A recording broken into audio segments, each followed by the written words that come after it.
Pemekaran daerah otonomi baru di tanah Papua dinilai sebagai jalan mempercepat pemusnahan orang Papua dan mempermudah eksploitasi sumber daya alam Papua. Ini adalah salah satu dari 10 poin seruan moral yang disampaikan Dewan Gereja Papua di Sentani, Senin 21 Maret 2022. Hingga pertengahan Maret ini, Dewan Gereja Papua melihat situasi Papua belum banyak berubah, masih diselimuti situasi duka seperti tahun-tahun sebelumnya. Pemekaran daerah otonom baru di tanah Papua sebagai jalan mempercepat pemusnahan orang Papua dan mempermudah eksploitasi sumber daya alam Papua. Kami terus memprihatinkan tren meningkatnya jumlah migrasi orang Indonesia masuk di tanah Papua. Beranjak pada laporan berbagai penelitian, para ahli dan hasil resmi laporan dan analisis Badan Pusat Statistik, Badan Pusat Kependudukan dalam kurun waktu 59 tahun, Indonesia menduduki tanah dan manusia di tanah Papua. Dari apa yang kami baca dan secara nyata kami alami dari waktu ke waktu, orang Papua terus semakin tersisih dan termarginalkan di atas tanah mereka sendiri.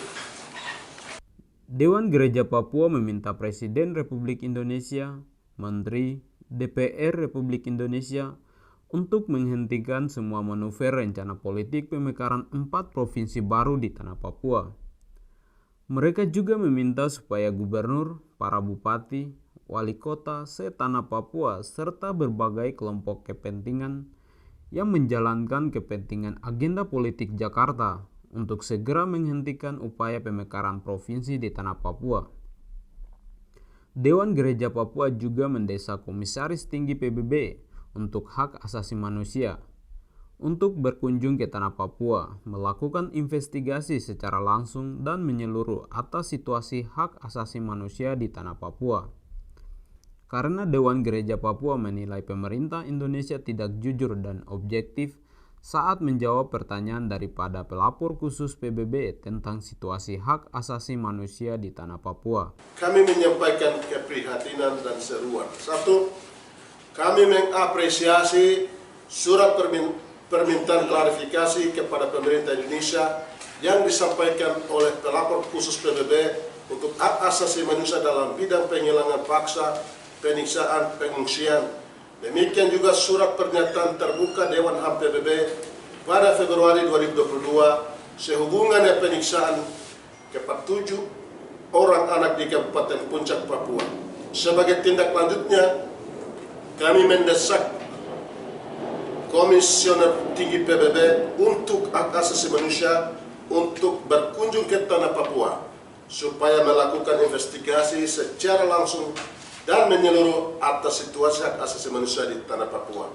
2. Berangkat dari pengalaman sejarah hidup bersama Indonesia selama 59 tahun sejak 1 Mei 1963, kami menyampaikan kekecewaan, kesedihan, kemarahan kami atas sikap pemerintah Indonesia yang tidak jujur dan objektif dalam menjawab pernyataan dari para pelapor khusus PBB untuk hak asasi manusia tentang situasi hak asasi manusia di tanah Papua. Kami mengutuk sikap pemerintah Indonesia melalui Kementerian Luar Negeri yang terus-menerus menyangkal fakta adanya pembunuhan kilat, penyiksaan, pengungsian, dan penghilangan yang dilakukan TNI Polri terhadap umat Tuhan di tanah Papua.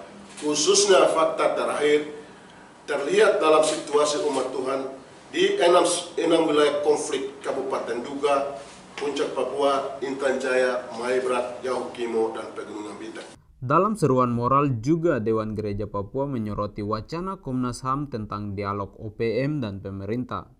Menurut Dewan Gereja Papua, wacana dialog harus diawali dengan langkah-langkah konkret, seperti penarikan militer dari tanah Papua, termasuk menghentikan penambahan pasukan, mendesak pemerintah untuk mengembalikan pengungsi lokal yang berjumlah lebih dari 60.000 orang ke kampung mereka masing-masing.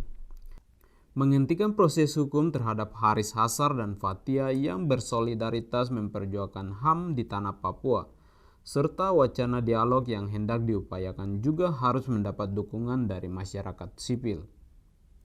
Tim Liputan Jubi TV.